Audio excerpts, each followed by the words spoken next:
He then addressed me in these words, O thou who art the first to believe in me, verily I say, I am the Bab, the gate of God, and thou art the Bab'ul Bab, the gate of the gate.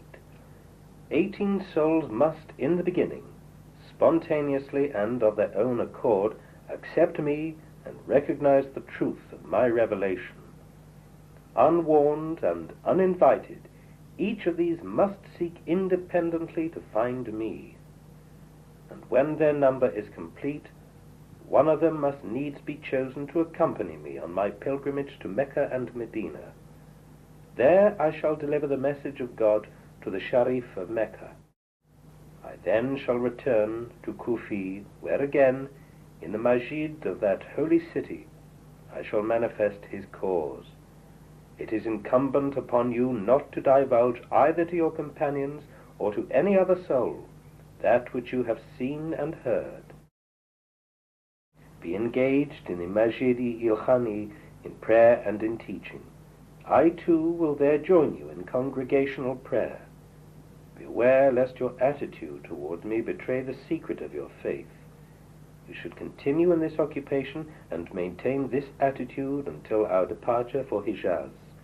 Ere we depart, we shall appoint unto each of the 18 souls his special mission, and shall send them forth to accomplish their task. We shall instruct them to teach the word of God and to quicken the souls of men. Having spoken these words to me, he dismissed me from his presence. Accompanying me to the door of the house, he committed me to the care of God. This revelation, so suddenly and impetuously thrust upon me, came as a thunderbolt which for a time seemed to have benumbed my faculties. There is a footnote. It is related in the Baharul Anvar, the Avalim, and the Yanbu of Sadiq, son of Muhammad, that he spoke these words, Knowledge is 27 letters. All that the prophets have revealed are 2 letters thereof. None thus far hath known any besides these 2 letters. But when the Qaim shall arise, he will cause the remaining 25 letters to be made manifest. Consider, he hath declared knowledge to consist of 27 letters, and regarded all the prophets from Adam even unto the seal as expounders of only 2 letters thereof, and as having been sent down with these 2 letters. He also saith that the Qaim will reveal all the remaining 25 letters. Behold, from this utterance how great and lofty is his station. His rank excelleth that of all the prophets, and his revelation transcendeth the comprehension and understanding of all their chosen ones. From the Kitab-i-Iqan, page 243. Okay, maybe this is going back, synopsis of the meeting of Mullah Hussein and believing based on proofs that he provided, Bab provided to him. And he got the title of Bab'ul Bab. And this is really where the story of Bab starts, and how those 18 souls that were letters of the living believed in his message. Mullah Hussein was the first one, and this is describing that situation of how he approached. The situation regarding, this is in Quran, related to when Mahdi comes back, he would actually go to Mecca and announce himself as the new manifestation. Is that it's like a fulfillment of a tradition or a That's right. So he's really following those traditions, and that's why you see here there's a mention of going to Mecca and talking to Sheriff of I don't get it. This is like in Quran, you said? Yeah, this I'm not sure if it's in Quran or Hadith, but the whole process of basically Mahdi was the announcement of this new revelation in the center of Islamic religion, which is Mecca. And this is really why he wants to go and do that. Okay. And so they were in Shiraz. He came in with his nephew and uncle, They went to Masjid al-Khani. He came, he was greeted by Bab at the basically doors of Shiraz. He entered and Bab was waiting for him, and he took him into his own house, and then the story starts here, that he spent there and he was trying to go back to the masjid to see his family, but he said, look, wait here, and then through this process, he questions Bab regarding those burning questions that he had regarding Surah of Joseph, the meaning of it, and some allusions to basically some Shaykhi doctrine.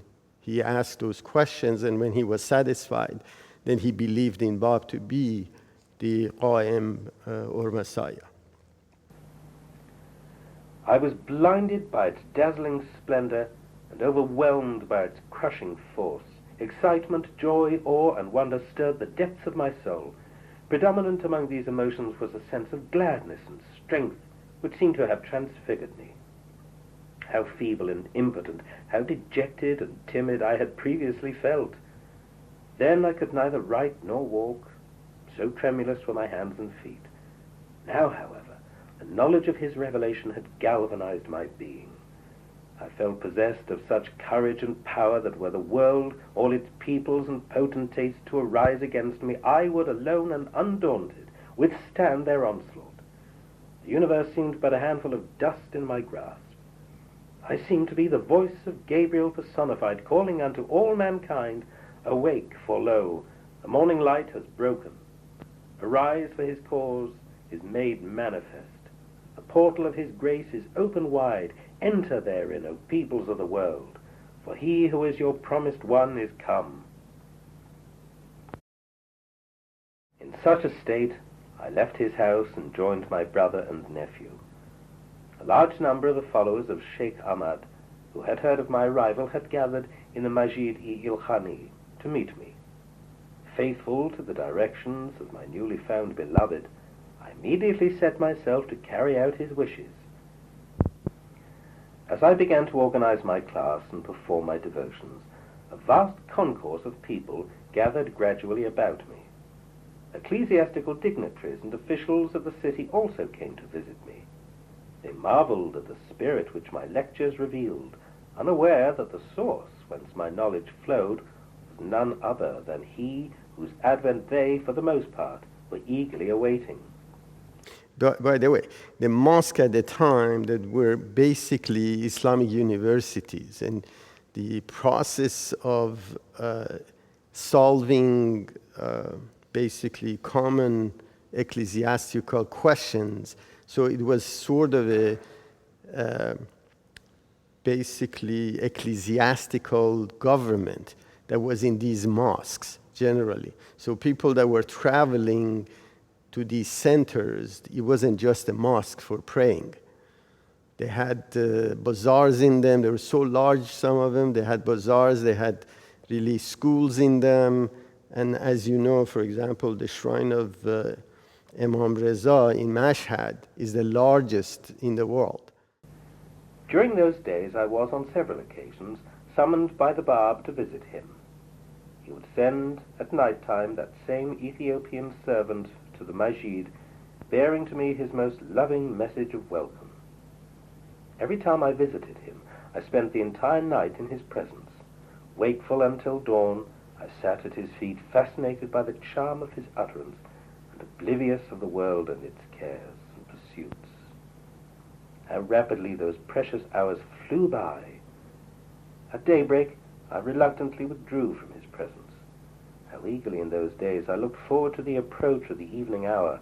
With what feelings of sadness and regret I beheld the dawning of day. In the course of one of these nightly visits, my host addressed me in these words: "Tomorrow, 13 of your companions will arrive. To each of them extend the utmost loving kindness. Leave them not to themselves, for they have dedicated their lives to the quest of their beloved. Pray to God that he may graciously enable them to walk securely in that path which is finer than a hair and keener than a sword. certain ones among them will be accounted in the sight of God as his chosen and favored disciples. As to others, they will tread the middle way. The fate of the rest will remain undeclared until the hour when all that is hidden shall be made manifest. There is a footnote. Understand in the same way the beginning of the manifestation of the Ba'i. During 40 days, no one but the letter Sin believed in B. It was only little by little that the Bismi Lahul Amnaul Akdas clothed themselves with the garment of faith until finally the primal unity was completed. Witness then how it has increased until our day. The Persian Bayan, Volume 4, page 119.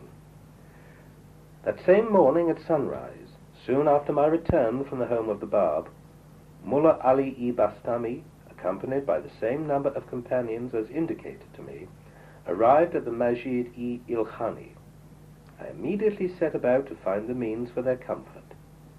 One night, a few days after their arrival, Mullah Ali, as the spokesman of his companions, gave vent to feelings which he could no longer repress. "You know well," he said, "how great is our confidence in you. We bear you such loyalty that if you should claim to be the promised Qaim, we would all unhesitatingly submit. Obedient to your summons, we have forsaken our homes and have gone forth in search of our promised beloved. You were the first to set us all this noble example. We have followed in your footsteps. We have determined not to relax in our efforts until we find the object of our quest. We have followed you to this place, ready to acknowledge whomsoever you accept, in the hope of seeking the shelter of his protection and of passing successfully through the tumult and agitation that must needs signalize the last hour." This is very important, this particular paragraph related to how people become aware of the new manifestation. These are really departure from traditional Islamic or Sufi culture that existed at the time, where you basically were following your leader or taking responsibility away from yourself. There are words even in prior manifestation or even in Baha'i literature related that God chooses the ones that believe in him. Reality here is it shows complete opposite of that person themselves have to reach this state of the knowledge and acceptance of God to be elected. So God doesn't go randomly pick people and say, you guys become Baha'is. It has nothing to do with that. So this really portrays that particular process of individual investigation of the truth, and there is no invisible hand that picks those 18 people. And he actually describes that maybe many people that are eligible to become, they would never find it, because the veils that exist in terms of personal advantage or material attachment that they had. Remember, all these 18 were prominent, learned, and had a status in their societies, and they had followers of their own. So the whole issue of this process that my grandparents were good, that's why I'm chosen to become a Baha'i. This completely reverses that process. There is no choosing. God provides the methodology for us through Holy Spirit. And something I found out in even the prayer I read, never mentions that God comes in with the invisible hand and make this happen. It says through the prayer through Holy Spirit, which is the writing, application of the holy writing causes people to do the right thing. Which is completely different concept that existed in the prior revelations or in Islam. So here, as you see, how the methodology of reaching to a point to be from the internal purity to be chosen by God to be directed to the right path. So it's a completely different concept and situation where in Islamic there is a source of emulation. So there is a Ayatollah, and there is source of emulation where that person, whatever he says and does, and you follow him, you're absolved of any consequences of your action because your leader or the person that you were emulating told you to do so. Here, this actually shows from the beginning what the process is. Good. Please go ahead. I didn't want to divert, but this is very important from a contrast between prior belief and what Baha'i religion is insinuating here. You have, in order to see, you have to make your vision pure. That's what these people were doing, praying and fasting. And finally they get to a position where God can hit them by lightning. God can't hit you by lightning if you're hiding under the ground. But if you walk and you work and you get to this point, then you can see him. This is, you see, remember, these guys were Muslims, right? And he said, look, tell me you're our leader. Tell me who you believe. I'll believe the same anyways. I don't need to think. And the Bab prohibited that. That's right. He said, no, you can't do this. Because exactly in both Sufism and Islam, the confusion is that your life is predestined. That means that God wanted you to be who you are, which becomes confusing because then if you do wrong, you're like, that's, my life was predestined, and that's what God That's wanted. why those societies do not improve, and they're in where they are today. Great, so please go ahead. How is it that we now see you teaching the people and conducting their prayers and devotions with the utmost tranquility? Those evidences of agitation and expectancy seem to have vanished from your countenance. Tell us, we beseech you, the reason that we too may be delivered from our present state of suspense and doubt.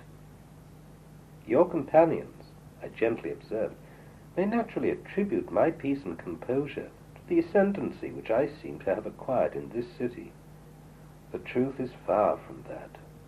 The world, I assure you, with all its pomp and seductions, can never lure away this Hussein of Bushrui from his beloved. Ever since the beginning of this holy enterprise upon which I have embarked, I have vowed to seal with my life-blood my own destiny. For his sake I have welcomed immersion in an ocean of tribulation. I yearn not for the things of this world. I crave only the good pleasure of my beloved. Not until I shed my blood for his name will the fire that glows within me be quenched. Please God you may live to witness that day. Might not your companions have thought that because of the intensity of his longing and the constancy of his endeavors, God has, in his infinite mercy, graciously deigned to unlock before the face of Mullah Hussein the gate of his grace, and wishing, according to his inscrutable wisdom, to conceal this fact, has bidden him engage in such pursuits? These words stirred the soul of Mullah Ali. He at once perceived their meaning. With tearful eyes, he entreated me to disclose the identity of him who had turned my agitation into peace and converted my anxiety into certitude. I adjure you, he pleaded, to bestow upon me a portion of that holy draught, which the hand of mercy has given you to drink, for it will assuredly allay my thirst and ease the pain of longing in my heart. Beseech me not, I replied, to grant you this favor. Let your trust be in him, for he will surely guide your steps and appease the tumult of your heart. Mullah Ali hastened to his companions and acquainted them with the nature of his conversation with Mullah Hussein. Ablaze with a fire which the account of that conversation had kindled in their hearts, they immediately dispersed, and seeking the seclusion of their cells, besought through fasting and prayer the early removal of the veil that intervened between them and the recognition of their beloved. They prayed while keeping their vigils, O God, our God, thee only do we worship, and to thee do we cry for help. Guide us, we beseech thee, on the straight path, O Lord our God. Fulfill what thou hast promised unto us by thine apostles, and put us not to shame on the day of resurrection. Verily, thou wilt not break thy promise. Well, remember, now they found that one of them, and they found it, and these guys now says it's our turn to basically go through that process of cleansing ourselves so we can reach this source. Again, it's the issue of detachment, and they went through that process themselves. But they had this notion that basically Mullah Hussein at least has found the source. On the third night of his retirement, whilst wrapped in prayer, Mullah Ali Bastami had a vision. There appeared before his eyes a light, and lo, that light moved off before him. Allured by its splendor, he followed it, till at last it led him to his promised beloved. At that very hour, in the mid-watches of the night, he arose, and, exultant with joy and radiant with gladness, opened the door of his chamber and hastened to Mullah Hussein. He threw himself into the arms of his revered companion. Mullah Hussein most lovingly embraced him and said, "Praise be to God who hath guided us hither. We had not been guided had not God guided us." Well, how do you explain that God is here guiding certain individuals? Right, that's the whole point. Unless you have that source of love of God, this is in hidden words. If thou lovest me not, my love in no way would reach you. Unless you scrape the dross off of your mirror, you'll never be able to see it. You'll be sitting right next to the person, you won't be able to see. Right. Also, doesn't Baha'i faith discredit basically dreams, at least the Baha'is that have spoken? But many of these manifestations have initiated somehow in dreams. How could you decipher what dream is coming from up above or metaphysics, and what dreams are the jumbled mess of brain cells? Well, it's a different subject, but in general, the purity of soul makes your senses keen to detect those anomalies that cannot be seen with the naked eye. And see, really, this is what it's referring to. Yeah, in here, I can understand the difference between in Baha'i faith and the previous ones, because here you're seeking help. In the previous ones, basically God will do it for you because He is predestined. So there is a difference that I recognize here, that you seek help from God, you shall receive. But if you assume that I did it because God wanted me to, that at least in my mind, that would be a different story. But it's not just dreams. It happens in 18 different ways. And the dream is one way. But believe me, two people can have the same dream, and one person understands it, and the other person feels like they're in Sears or, Montgomery Ward. That very morning at break of day, Mullah Hussein, followed by Mullah Ali, hastened to the residence of the Bab.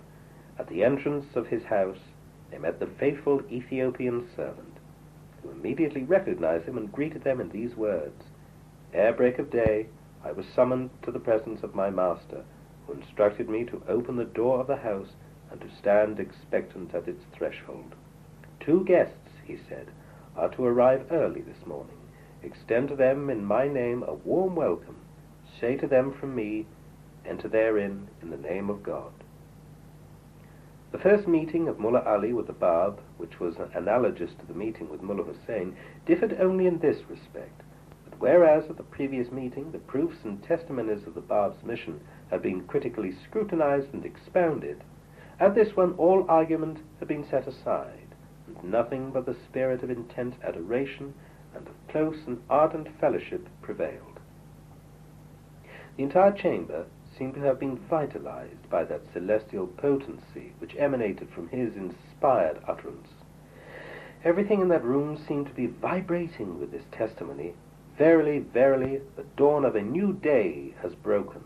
The Promised One is enthroned in the hearts of men. In his hand he holds the mystic cup, the chalice of immortality. Blessed are they who drink therefrom. Each of the 12 companions of Mullah Ali, in his turn, and by his own unaided efforts, sought and found his beloved. Some in sleep, others in waking, a few whilst in prayer, and still others, in their moments of contemplation, experienced the light of this divine revelation, and were led to recognize the power of its glory. After the manner of Mullah Ali, these and a few others, accompanied by Mullah Hussein, attained the presence of the Bab and were declared letters of the living. 17 letters were gradually enrolled in the preserved tablet of God, and were appointed as the chosen apostles of the Bab, the ministers of his faith and the diffusers of his light. One night, in the course of his conversation with Mullah Hussein, the Bab spoke these words: 17 letters have thus far enlisted under the standard of the faith of God. There remains one more to complete the number. These letters of the living shall arise to proclaim my cause and to establish my faith. Tomorrow night the remaining letter will arrive and will complete the number of my chosen disciples. The next day, in the evening hour, as the Bab, followed by Mullah Hussein, was returning to his home, there appeared a youth disheveled and travel-stained. He approached Mullah Hussein, embraced him, and asked him whether he had attained his goal. Mullah Hussein tried at first to calm his agitation and advised him to rest for the moment, promising that he would subsequently enlighten him. That youth, however, refused to heed his advice. Fixing his gaze upon the Bab, he said to Mullah Hussein, "Why seek you to hide him from me? I can recognize him by his gait. I confidently testify that none besides him, whether in the east or in the west, can claim to be the truth. None other can manifest the power and majesty that radiate from his holy person." Mullah Hussein marveled at his words. He pleaded to be excused, however, and induced him to restrain his feelings until such time as he would be able to acquaint him with the truth. Leaving him, he hastened to join the Bab, and informed him of his conversation with that youth. "Marvel not," observed the Bab, "at his strange behavior. We have in the world of the spirit been communing with that youth. We know him already. We indeed awaited his coming. Go to him and summon him forthwith to our presence." Mullah Hussein was instantly reminded by these words of the Bab of the following traditional utterance: "On the last day, the men of the unseen shall, on the wings of the spirit, traverse the immensity of the earth, shall attain the presence of the promised Qaim, and shall seek from him the secret that will resolve their problems and remove their perplexities."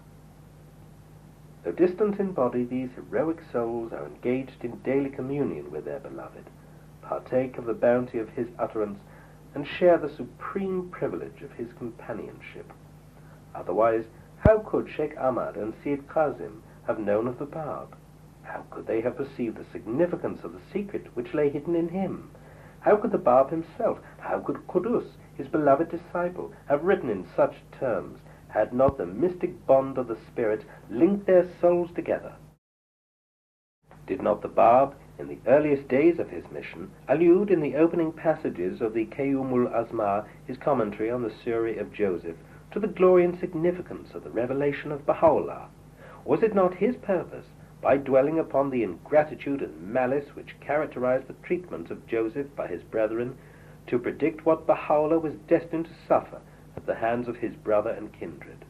Was not Qudus, although besieged within the fort of Sheikh Tabasi by the battalions and fire of a relentless enemy, engaged both in the daytime and in the night season in the contemplation of his eulogy of Baha'u'llah, that immortal commentary on the Sa'd of Samad, which had already assumed the dimensions of 500,000 verses? Every verse of the Qayyumul Azma, every word of the aforementioned commentary of Qudus will, if dispassionately examined, bear eloquent testimony to this truth. The acceptance by Qudus of the truth of the Bab's revelation completed the assigned number of his chosen disciples. Qudus, whose name was Muhammad Ali, was, through his mother, a direct descendant of the Imam Hassan, the grandson of the Prophet Muhammad. He was born in Barfurush, the province of Mazindaran. It has been reported by those who attended the lectures of Sir Kazim that in the last years of the latter's life, Qudus enrolled himself as one of the Sayyid's disciples. He was the last to arrive, and invariably occupied the lowliest seat in the assembly. He was the first to depart upon the conclusion of every meeting. The silence he observed and the modesty of his behavior distinguished him from the rest of his companions. Sayyid Kazim was often heard to remark that certain ones among his disciples, though they occupied the lowliest of seats and observed the strictest silence, were nonetheless so exalted in the sight of God that he himself felt unworthy to rank among their servants. His disciples, although they observed the humility of Qudus and acknowledged the exemplary character of his behavior, remained unaware of the purpose of Sayyid Kazim. When Qudus arrived in Shiraz and embraced the faith declared by the Bab, he was only 22 years of age. Though young in years, he showed that indomitable courage and faith which none among the disciples of his master could exceed. He exemplified by his life and glorious martyrdom the truth of this tradition. Whoso seeketh me shall find me. Whoso findeth me shall be drawn towards me. Whoso draweth nigh unto me shall love me. Whoso loveth me, him shall I also love. He who is beloved of me, him shall I slay. He who is slain by me, I myself shall be his ransom. The Bab, whose name was Sayyid Ali Muhammad, was born in the city of Shiraz on the first day of Muharram in the year AH 1235, 20th of October AD 1819. He belonged to a house which was renowned for its nobility, and which traced its origin to Muhammad himself. The date of his birth confirmed the truth of the prophecy traditionally attributed to the Imam Ali. I am 2 years younger than my Lord. 25 years, 4 months and 4 days had elapsed since the day of his birth, when he declared his mission. In his early childhood he lost his father, Sayyid Muhammad Riza, a man who was known throughout the province of Fars for his piety and virtue, and was held in high esteem and honor. Both his father and his mother were descended of the Prophet. Both were loved and respected by the people. He was reared by his maternal uncle, Haji Mirza Sayyid Ali, a martyr to the faith, who placed him, while still a child, under the care of a tutor named Sheikh Abid. A footnote says, according to Mirza Abul Fazl, manuscript, page 41, the Bab was 6 or 7 years of age when he entered the school of Sheikh Abid. The school was known by the name of Kaviya Auliya. The Bab remained 5 years at that school, where he was taught the rudiments of Persian. The Bab, though not inclined to study, submitted to his uncle's will and directions. Sheikh Abid, known by his pupils as Sheikhuna, was a man of piety and learning. He had been a disciple of both Sheikh Ahmad and Sayyid Kazim. One day, he related, I asked the Bab to recite the opening words of the Quran, Bismillahir Rahmanir Rahim. He hesitated, pleading that unless he were told what these words signified, he would in no wise attempt to pronounce them. I pretended not to know their meaning. I know what these words signify, observed my pupil. By your leave, I will explain them. He spoke with such knowledge and fluency that I was struck with amazement. He expounded the meaning of Allah, of Rahman and Rahim, in terms such as I had neither read nor heard. The sweetness of his utterance still lingers in my memory. I felt impelled to take him back to his uncle and to deliver unto his hands the trust he had committed to my care. I determined to tell him how unworthy I felt to teach so remarkable a child. I found his uncle alone in his office. I have brought him back to you, I said, and commit him to your vigilant protection. He is not to be treated as a mere child, for in him I can already discern evidences of that mysterious power which the revelation of the Sahibuz Saman alone can reveal. A footnote says, the Lord of the Age, one of the titles of the promised Qaim. It is incumbent upon you to surround him with your most loving care. Keep him in your house, for he verily stands in no need of teachers such as I. Haji Mirza Sayyid Ali sternly rebuked the Bab. Have you forgotten my instructions, he said.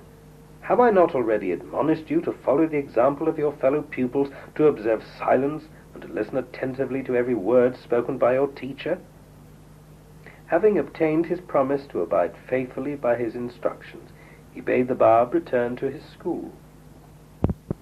The soul of that child could not, however, be restrained by the stern admonitions of his uncle.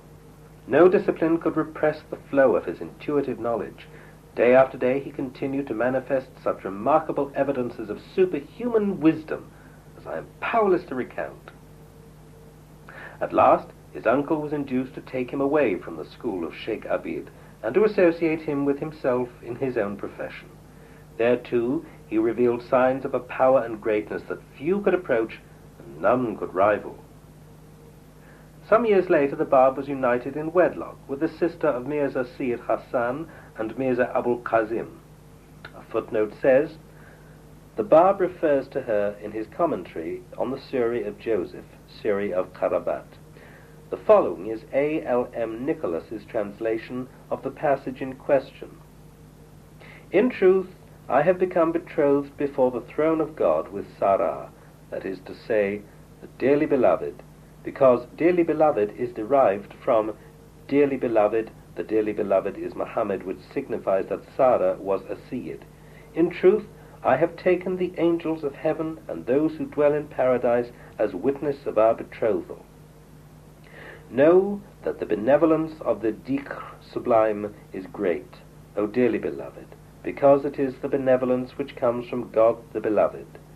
Thou art not like other women, if thou obeyest God with regard to the dhikr sublime. Know the great truth of the holy word and glory within thyself that thou art seated with the friend who is the favorite of the Most High God. Truly the glory comes to thee from God the wise. Be patient in the command which comes from God concerning the Bab and his family. Verily thy son Ahmad has a refuge in the blessed heaven close to the great Fatimi. The child which resulted from this union he named Ahmad, of which a footnote says, the Bab refers to his son in his commentary on the Surah of Joseph. The following is A.L.M. Nicholas's translation. In truth, thy son Ahmad has a refuge in the blessed paradise near to the great Fatimi, Surah of Qarabat. Glory be to God, who in truth has given to the delight of the eyes in her youth a son who is named Ahmad. Verily, we have reared this child toward God. Surah of Abd. Preface to A.L.M. Nicholas's translation of the Persian Bayan, Volume 2, page 11. Ahmad died in the year A.H. 1259, A.D. 1843, the year preceding the declaration of the faith of the Bab. The father did not lament his loss. He consecrated his death by words such as these: O God, my God, would that 1,000 Ishmaels were given me, this Abraham of thine, that I might have offered them each and all as a loving sacrifice unto thee. O my beloved, my heart's desire, the sacrifice of this Ahmad, whom thy servant Ali Muhammad hath offered up on the altar of thy love, can never suffice to quench the flame of longing in his heart. Okay, so no, the question really is, why do you think he says that this passing of Ahmad was a sacrifice to God? Yeah, that's a question. Same situation occurred in time of Baha'u'llah, when his son passed away and fell. Doesn't that revert back to the previous religion that we had? No. Now, the manifestations of God, again, have the power to basically rejuvenate and infuse into bodies and spiritually strengthen the people, and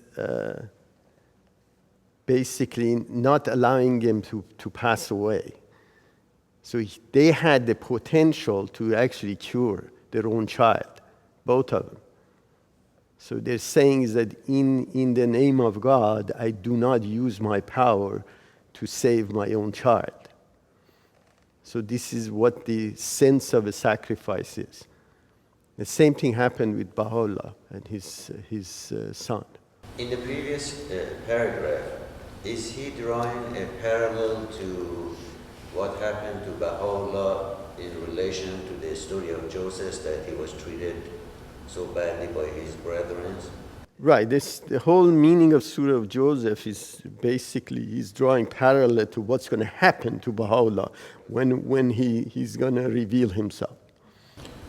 But I'm still confused about the significance of this, because I've read this surah many times. The Arabic, Farsi. What is the significance? And, because when they were looking for, the meaning of this surah, I'm confused at what is the significance of what? In Surah of Joseph. Surah of Joseph. Oh, the story of Joseph. Oh my God. Yeah, this is God made him sacrifice his own son, and he took the son and trying to basically kill the son. But the whole story is a huge story of... That's the biggest one. Right. It's the biggest of all big stories. Yeah. Yeah, I know that, but because the whole this chapter is start with Surah of Joseph, and I still don't, get I don't know how to relate this. What I should get. What is the essence of this? Would it help you to realize that Joseph, Yeah. the Joseph in the story in the Old Testament, Yeah. Joseph in the story in the Quran, Yeah. Joseph, what the Bab'i is talking about, Joseph is Baha'u'llah. That the prophecy all led to Baha'u'llah being the true Joseph, being betrayed by his brothers. His brothers and then... You see? Oh, okay. You see that this is the whole story was to prepare. These are mythical stories. These are not... These are mythical stories. So the story of Joseph was mythical? It is. Most of if you look at... Definitely it is. It cannot be... These are stories, mythical stories, and then it's used to express the new revelations, a situation that may arise. Majority of if you look the Old Testament. In here, he said his son, he could have saved his son Ahmad. He didn't. The reason he didn't was he said, "Oh my God, would thou 1,000 Ishmaels were given to me." Now the Old Testament and the Quran disagree on which son Abraham put on the stone and put the sword over his head. He was going to kill him. The Jews say it's Isaac, and the Muslims say it was Ishmael. But let's say it's Ishmael. He says, "Give me 1,000 Ishmaels and I will sacrifice it." Abraham did not even sacrifice one. That's right. Abraham did not sacrifice his son.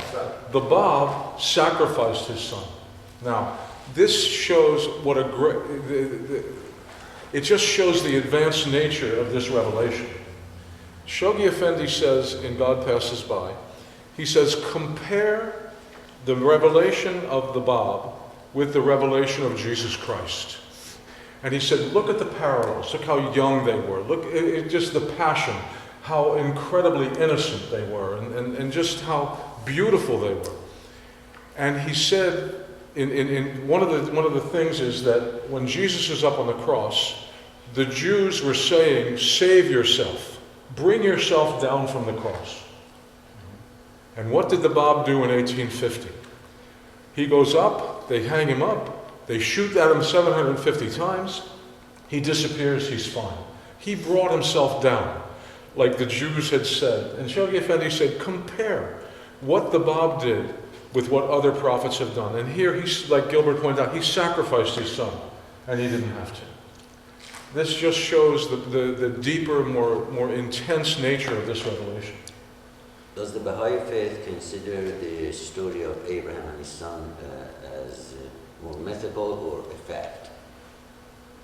Well, the stories, there was obviously an Abraham, the whole Abrahamic process is there. The question really relates to references to these mythical stories of like Jews came from Egypt and so on and so forth. Their splitting of the ocean or whatever, and then all these stuff is a mythical processes that was developed. The question really is same thing with Adam and Eve. Is it real story? Now many Christians believe that the world is 8,000 years old and Adam and Eve were the first two humans.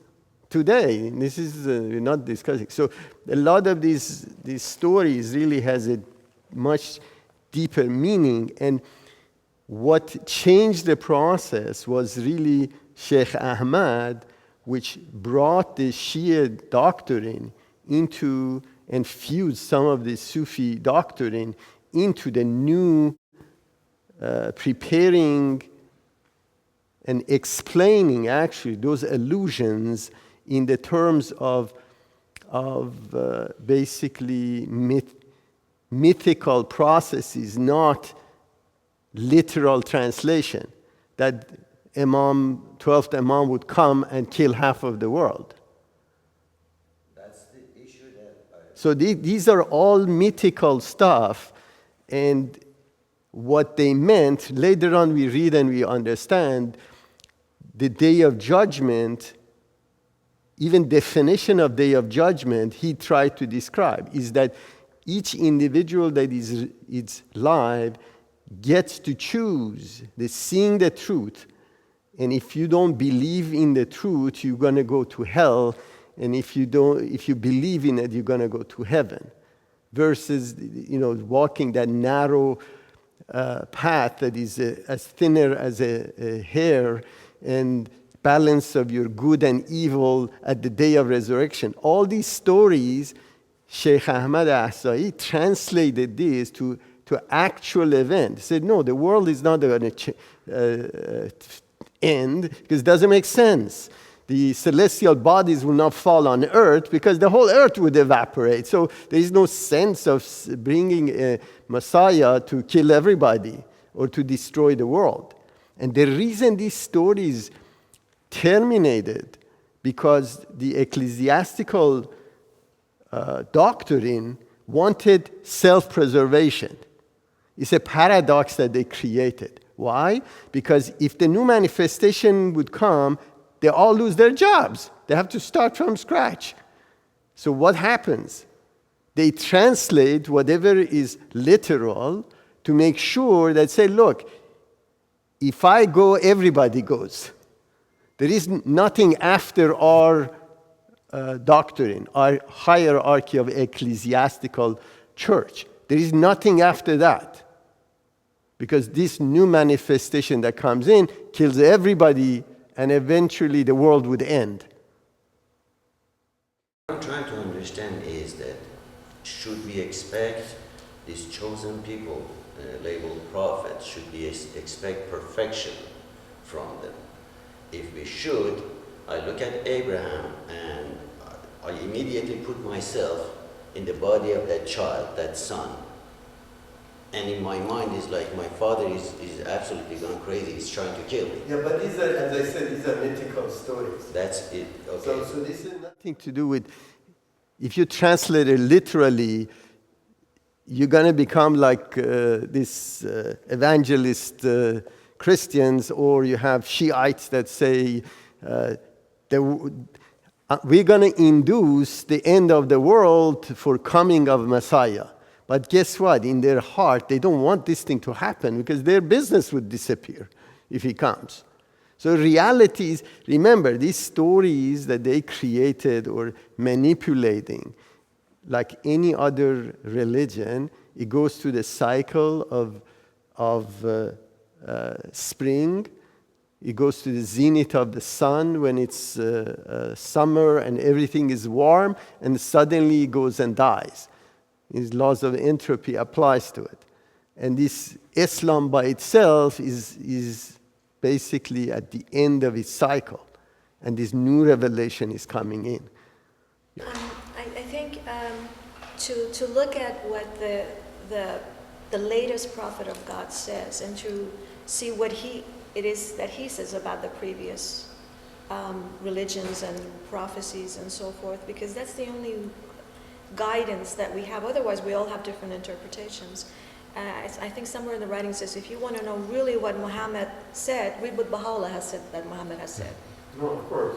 It's that the interpretation of the word is done by humans.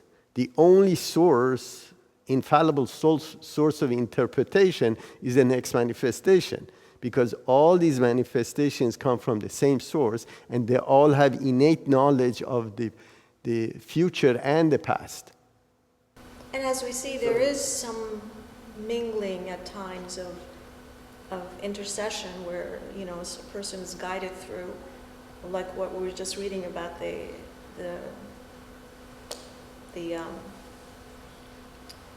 letters of living, for example, who were guided. Or we also believe in miracles. I mean, the whole point of, you know, the Bab being shot and not being hurt, I mean, we consider that a miracle. It's not that miracles don't happen.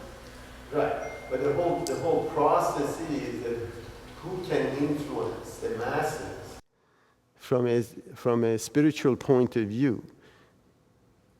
The whole issue is not that there was an invisible, and this is very important actually, I'm glad you brought it up. There is no invisible shield that physically God puts in front of the bullet, not to hit. God would put in front of that regiment that was shooting at Bab. There was no such a thing. The influence of his mind in every person that was present there caused this action to happen. So he was in control of those people that were shooting at him. Meaning that they didn't want to shoot the angel? Exactly. None of them wanted to shoot him. But also there is a prophecy in Quran that when the promised one comes, has to be killed by Islam, by Muslims. By Muslim. Not by Christians. Right. But the whole point I'm trying to make that you have to, that's right. But this had nothing to do with prophecy. It has to do with Bab being in control of the situation. Not God coming down or there's a magnetic shield preventing bullets from hitting him. But how did Bab do it? Very simple. You have a lot of, by the way, Baha'u'llah mentions all these stuff that people do regarding Jesus walking on water. In the future, ordinary people would do these miracles. Ordinary people. So this process that we describe, it's a mind infusion that occurs actually in psychology, which you can induce ideas in people's head, and then they behave that way. So it's right. But the whole process. So, as I said, if Baha'u'llah says if the science and religions don't match, I'm assuring you the religion is wrong. So the reality of infusion of the ideas, which is very real and scientifically has been proven. But the key really is who is in control in that process. I think that we do believe in a sense that, for example, that a miracle occurred. How do we explain the Immaculate Conception of Jesus, which Baha'u'llah says we are in unison with the Christian faith? But these are really not easy, as I assure you. And Baha'u'llah says those miracles people can perform without. But then aren't you putting the prophet on the same level as man? I mean, he's on a different level where he's. It's correct, but they would never violate the physical laws, although they can. The question of they can and whether they do or not is a two different story. There have not been occasions where they have? No, they haven't. Well, I personally, I mean, I don't know, but I think of the Immaculate Conception or the No, how do you think the first human being was? That's what Abdul Baha says. You know, if you consider that a person cannot be born of. That's right. So that's the whole First man point. didn't have either mother or father. Or a belly button. Isn't that a miracle in it He did said. not have a belly button either. Right. No, So that's called evolution. It's not miracle. So there are laws of physics that we still don't know about. That's correct. But this particular scenario, it's already explained. That's all I wanted to say. Let's move on. I think we're diverging. But the key, as Bob mentioned, this issue regarding sacrifice and the meaning of the sacrifice is the important about this paragraph. And of course, correlation of it to Surah of Joseph, generally. Not until he immolates his own heart at thy feet, not until his whole body falls a victim to the cruelest tyranny in thy path, not until his breast is made a target for countless darts for thy sake, will the tumult of his soul be stilled. O my God, my only desire, grant that the sacrifice of my son, my only son, may be acceptable unto thee. Grant that it be a prelude to the sacrifice of my own, my entire self, in the path of thy good pleasure. Endue with thy grace my life-blood which I yearn to shed in thy path. Cause it to water and nourish the seed of thy faith. Endow it with thy celestial potency, that this infant seed of God may soon germinate in the hearts of men, that it may thrive and prosper, that it may grow to become a mighty tree, beneath the shadow of which all the peoples and kindreds of the earth may gather. Answer thou my prayer, O God, and fulfill my most cherished desire. Thou art verily the Almighty, the All-Bountiful. A footnote to this says, he left Shiraz for Bushire at the age of 17 and remained there for 5 years engaged in commercial pursuits. During this time he won the esteem of all the merchants with whom he was brought in contact by his integrity and piety. He was extremely attentive to his religious duties and gave away large sums to charity. On one occasion he gave 72 mans, then about 22 pounds, to a poor neighbor. Appendix 2 of the Tariq-i-Jadid, Haji Mirza Jani's history, pages 343 to 344. The days which the Bab devoted to commercial pursuits were mostly spent in Bushire. The oppressive heat of the summer did not deter him from devoting each Friday several hours to continuous worship upon the roof of his house. Though exposed to the fierce rays of the noontide sun, he, turning his heart to his beloved, continued to commune with him, unmindful of the intensity of the heat and oblivious of the world around him. From early dawn till sunrise, and from midday till late in the afternoon, he dedicated his time to meditation and pious worship. Turning his gaze towards the north, in the direction of Tehran, he, at every break of day, greeted with a heart overflowing with love and joy the rising sun, which to him was a sign and symbol of that day star of truth that was soon to dawn upon the world. As a lover who beholds the face of his beloved, he gazed upon the rising orb with steadfastness and longing. He seemed to be addressing, in mystic language, that shining luminary, and to be entrusting it with his message of yearning and love to his concealed beloved. With such transports of delight, he greeted its beaming rays that the heedless and ignorant around him thought him to be enamored with the sun itself. I have heard Haji Syed Jabad-i Kabilai recount the following. Whilst journeying to India, I passed through Bushire. As I was already acquainted with Haji Mirza Syed Ali, I was enabled to meet the Bab on several occasions. Every time I met him, I found him in such a state of humility and lowliness as words fail me to describe. His downcast eyes, his extreme courtesy, and the serene expression on his face made an indelible impression upon my soul. I often heard those who were closely associated with him testify to the purity of his character, to the charm of his manners, to his self-effacement, to his high integrity, and to his extreme devotion to God. A certain man confided to his care a trust, requesting him to dispose of it at a fixed price. When the Bab sent him the value of that article, the man found that the sum which he had been offered considerably exceeded the limit which he had fixed. He immediately wrote to the Bab, requesting him to explain the reason.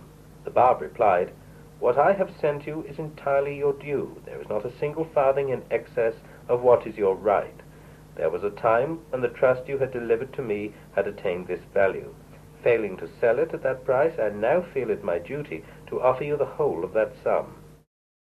However much the Barb's client entreated him to receive back the sum in excess, the Barb persisted in refusing. With what assiduous care he attended those gatherings at which the virtues of the Sayyidush Shuhada, the Imam Hussein, were being extolled. With what attention he listened to the chanting of the eulogies. What tenderness and devotion he showed at those scenes of lamentation and prayer. Tears rained from his eyes as his trembling lips murmured words of prayer and praise. How compelling was his dignity, how tender the sentiments which his countenance inspired. As to those whose supreme privilege it was to be enrolled by the Bab in the book of his revelation as his chosen letters of the living, their names are as follows. Mullah Hussein I Bushrui, Muhammad Hassan, his brother, Muhammad Baqir, his nephew, Mullah Ali I Bastami, Mullah Khuda Bakhsh I Kuchani, later named Mullah Ali, Mullah Hassan I Bashistani, Sayyid Hussein I Yazdi, Mirza Muhammad Raudir Khan I Yazdi, Sayyid I Hindi, Mullah Mahmud I Kui, Mullah Jalil I Urumi, Mullah Ahmad I Abdal I Maraghi, Mullah Bakir I Tabrizi, Mullah Yusuf I Ardebili, Mirza Hadi, son of Mullah Abdul Wahab I Qazvini, Mirza Muhammad Ali I Qazvini, Tahiri, Qudus. There is a footnote. According to the Memorials of the Faithful, pages 291 to 8, Tahiri had 2 sons and 1 daughter, none of whom recognized the truth of the cause. Such was the degree of her knowledge and attainments that her father, Haji Mullah Salih, often expressed his regret in the following terms.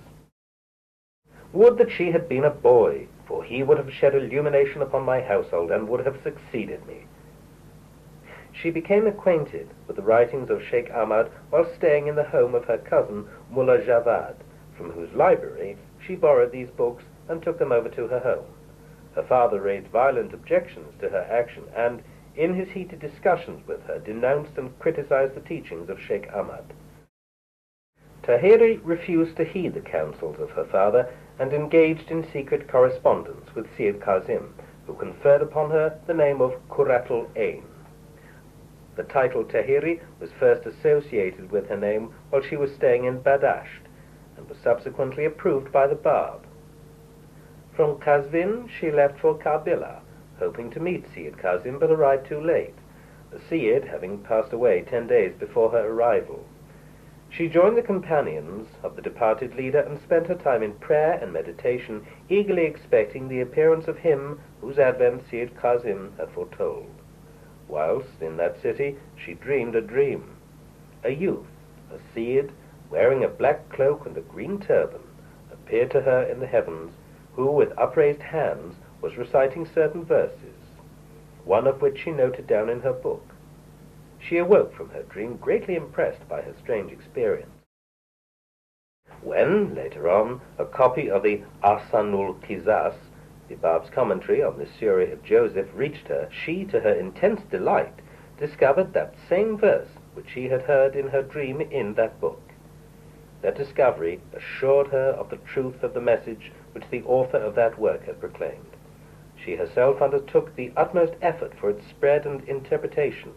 For 3 months, her house in Karbala was besieged by the guards, whom the governor had appointed to act and prevent her from associating with the people. From Karbala, she proceeded to Baghdad, and lived for a time in the house of Sheikh Muhammad I Shibil, from which place she transferred her residence to another quarter, and was eventually taken to the home of the Mufti, where she stayed for about 3 months. These all, the letters of the living that is, with the single exception of Tahiri, attained the presence of the Bab, and were personally invested by him with the distinction of this rank.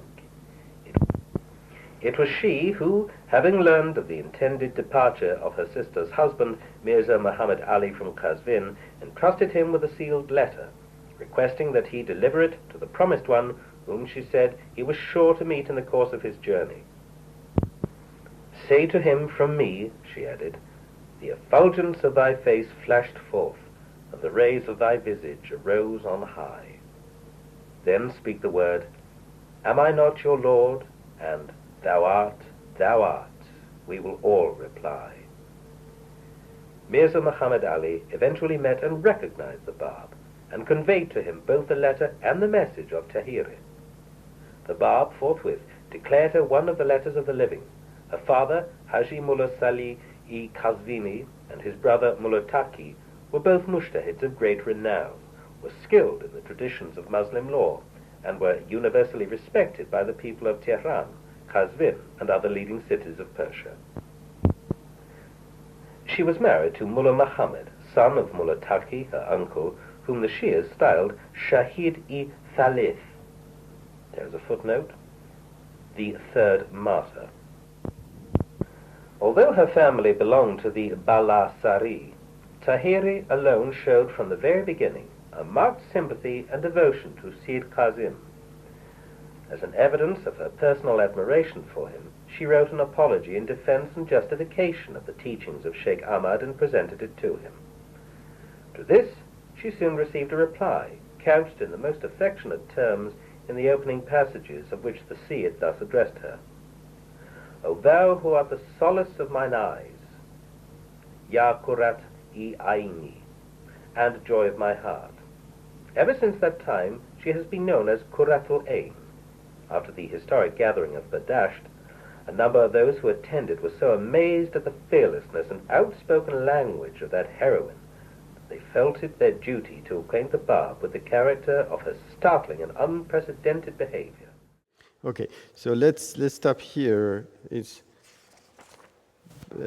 Previously we were just discussing the names of those people that basically became the letters of the living, and the importance about this segment related to Qurratul Ain or Tahiri relates to, first of all, she was the only woman in the group that became the letters of living. And there is a reference to Badasht. And this Badasht was a conference which was enacted by Baha'u'llah, of course, to gather all the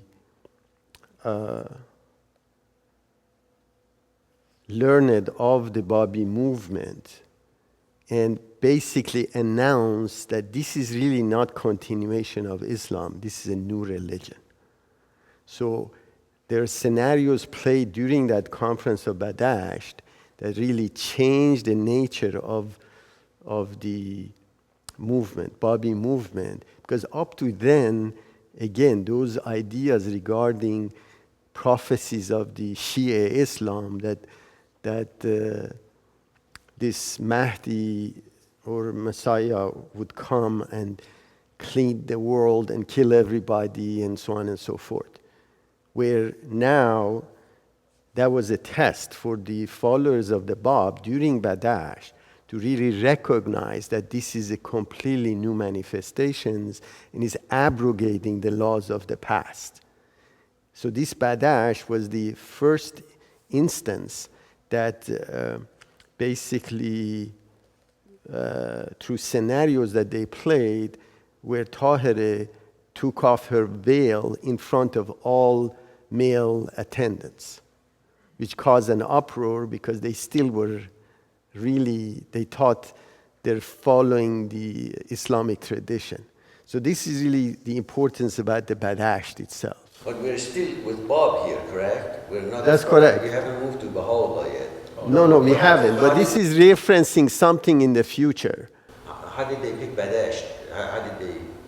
Well, we'll read about that later on. But the whole point of it, he's referencing the future regarding those who attended Badash, number of who attended were amazed at the fearlessness. And then now she's trying to describe the character of basically Tahireh, how fearless she was. Actually, during the ministry of the Bab, several times the male followers of Bab complain to him that, look, this Tahir is going to basically kill us all, and he's going to get our heads chopped because of the way she was.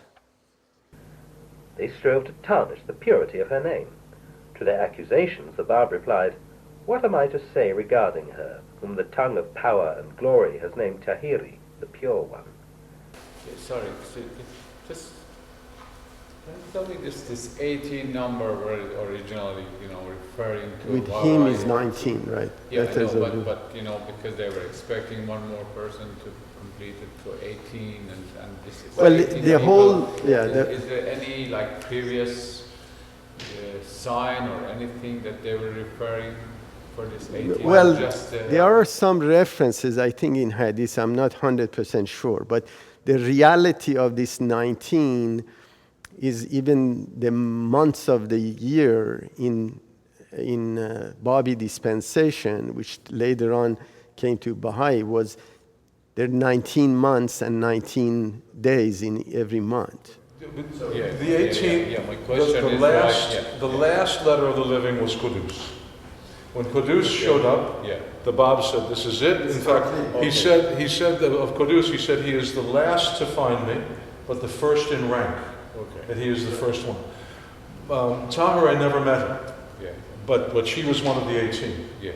Now, the 19th letter of the living was the Bab wrote a tablet to one whom God would make manifest. Yeah. So this is Baha'u'llah.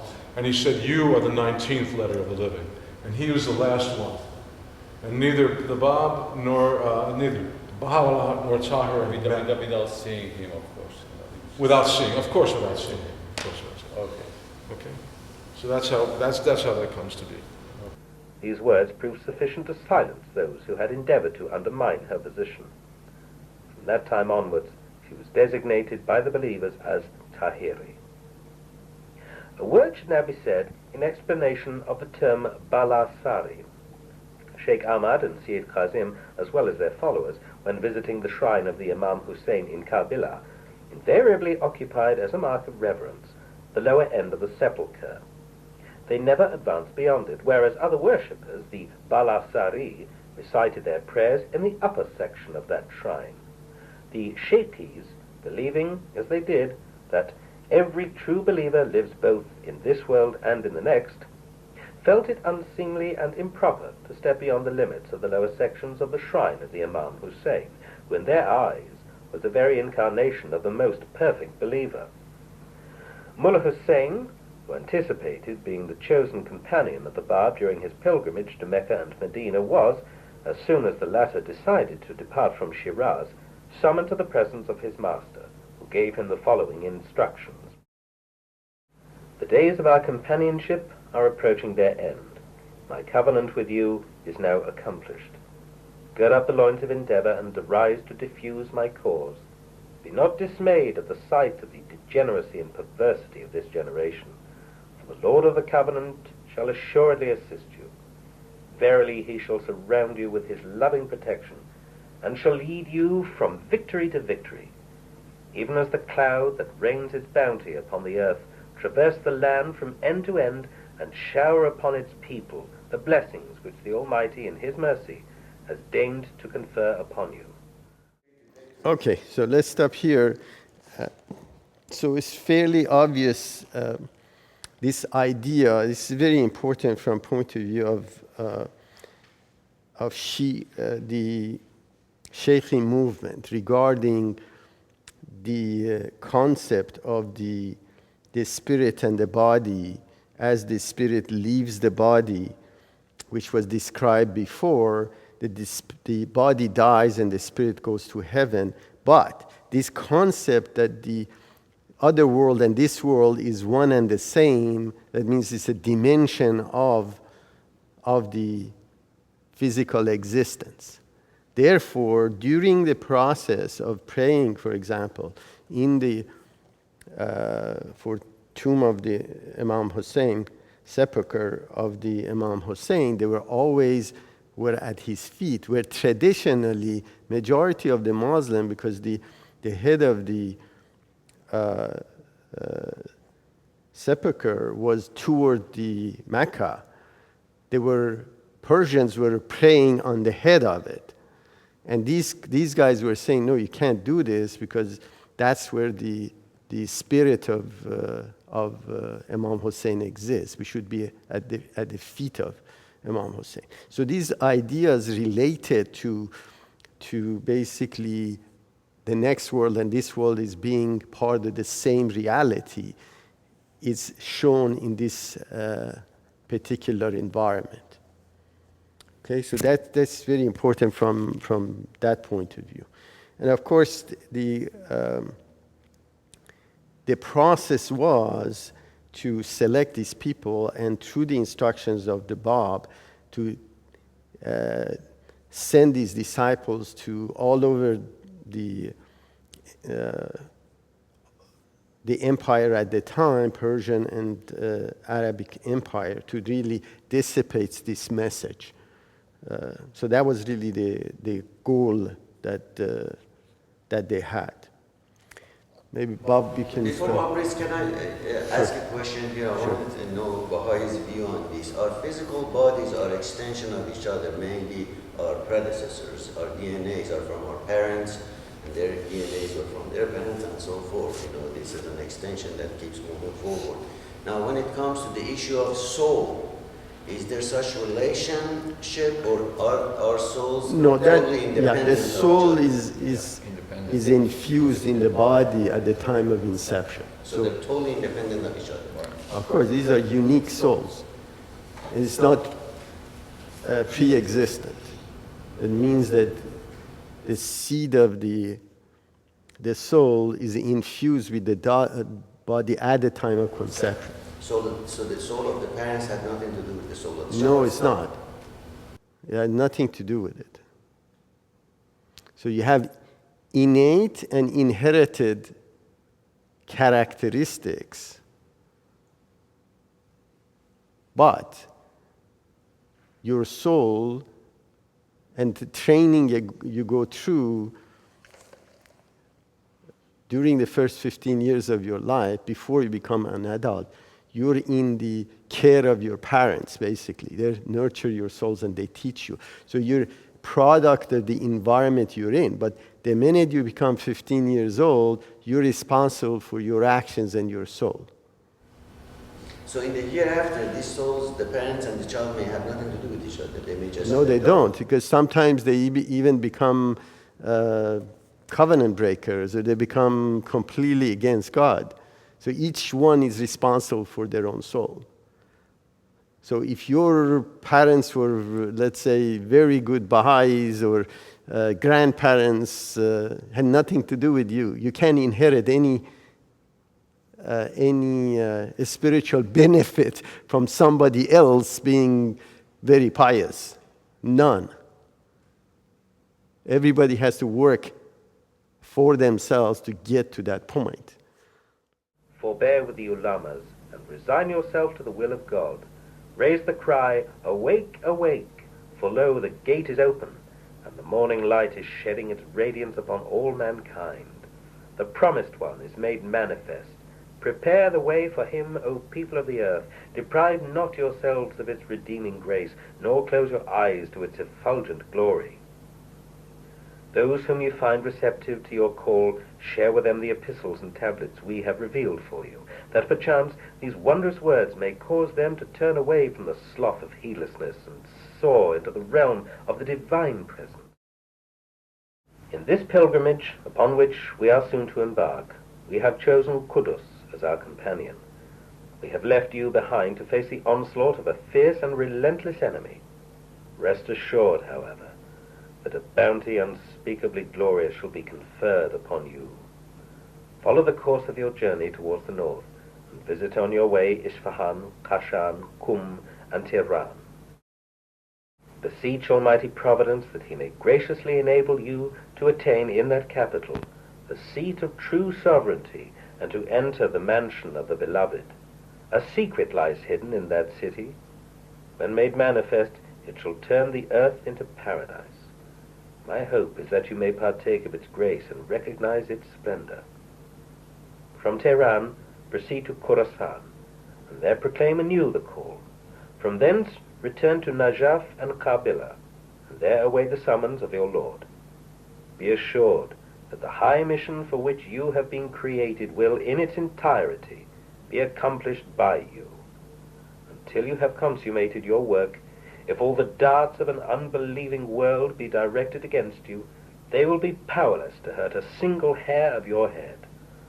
All things are imprisoned within his grasp. He verily is the Almighty, the all-subduing. Okay, the whole process really is to several things that shows here. One is relates to basically assignment, and these are again completely against what the prior doctrine was. Like the epistles and the letters that were going through was, see, tablets were revealed to you that perchance these wondrous words may cause them to turn away from the slough of heedlessness and soar into the realm of the divine presence. So the key was this issue regarding force was completely taken away. So this process that occurred during the Islamic dispensation, the religion was propagated by forcing people to accept the ideas. Here, it really shows that the start of this process is that force propagation of the ideas are the goal, because they knew that anything by force would never get sustained. So this is really departure from that traditional methodology of really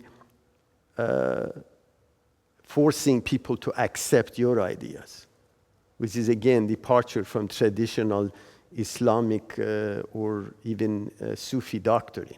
Once you got in the process, you follow your leader and so on and so forth. So these are the key elements.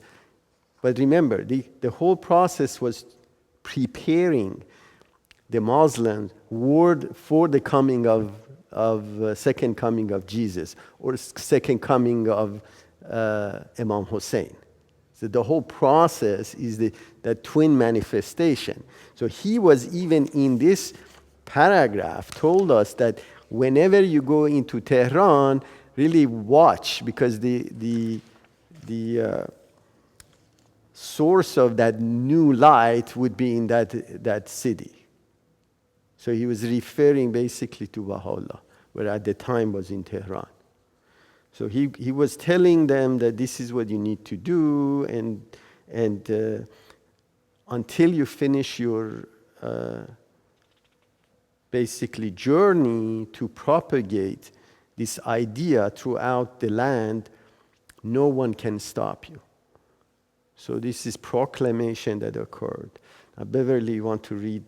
And the prophecy was his all this protection. Otherwise, if you go and say something against the majority in a hostile environment, you should expect that you're going to create a lot of enemies. So well, they did, and again, go ahead. So was he kind of like telling them that, hey, I'm not going to be with you for long, and expect... We read that, right. The issue really is he was preparing himself to go to Mecca with Qudus, really to announce, actually, that was prophecy, to announce to the center of the Islamic basically world that the new manifestation has arisen. The Bab then summoned to his presence Mullah Ali-i Bastami and addressed to him words of cheer and loving kindness. He instructed him to proceed directly to Najaf and Karbala, alluded to the severe trials and afflictions that would befall him, and enjoined him to be steadfast till the end. Your faith, he told him, must be immovable as the rock, must weather every storm and survive every calamity. Suffer not the denunciations of the foolish and the calumnies of the clergy to afflict you, or to turn you from your purpose. For you are called to partake of the celestial banquet prepared for you in the immortal realm. You are the first to leave the house of God, and to suffer for its sake. If you be slain in his path, remember that great will be your reward, and goodly the gift which will be bestowed upon you. No sooner were these words uttered than Mullah Ali arose from his seat and set out to prosecute his mission. At about a farsang's distance from Shiraz, he was overtaken by a youth who, flushed with excitement, impatiently asked to speak to him. His name was Abdul Wahab. I beseech you, he tearfully entreated Mullah Ali, to allow me to accompany you on your journey. Perplexities oppress my heart. I pray you to guide my steps in the way of truth. Last night in my dream I heard the crier announce in the market street of Shiraz the appearance of the Imam Ali, the commander of the faithful. He called to the multitude, "Arise and seek him. Behold, he plucks out of the burning fire charters of liberty and is distributing them to the people. Hasten to him, for whoever receives them from his hands will be secure from penal suffering, and whoever fails to obtain them from him will be bereft of the blessings of paradise." Immediately I heard the voice of the crier. I arose and, abandoning my shop, ran across the market street of Vakil to a place where my eyes beheld you standing and distributing those same charters to the people.